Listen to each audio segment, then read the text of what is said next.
7টি সবজি আপনার কিডনিকে নষ্ট করতে পারে।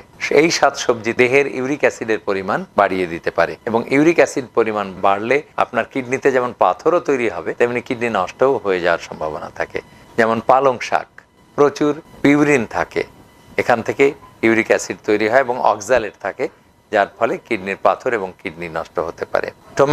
টমেটো সালাদের মধ্যে লবণ অতিরিক্ত দেওয়া হয় এবং টমেটো নিজেও অক্সালেট এবং গ্লুটামেট আছে। তারপর ঢ্যাঁড়সের মধ্যে আছে প্রচুর গ্লুটামেট এবং অক্সালেট। এরপরে ব্রোকলি এবং কলিফ্লাওয়ার, এটার মধ্যেও পিউরিন আছে। পিউরিন মেটাবলিজম হয়ে ইউরিক অ্যাসিড তৈরি হয়। তারপরে মাশরুমের মধ্যে আছে প্রচুর পিউরিন। এরপরে শালগম, সেটার মধ্যেও প্রচুর পিউরিন আছে, কিন্তু সেটা আপনি খাবেন না। তাহলে 7টা সবজি, পালং শাক, টমেটো, ঢ্যাঁড়স, ব্রোকলি এবং ফুলকপি, মাশরুম, শালগম,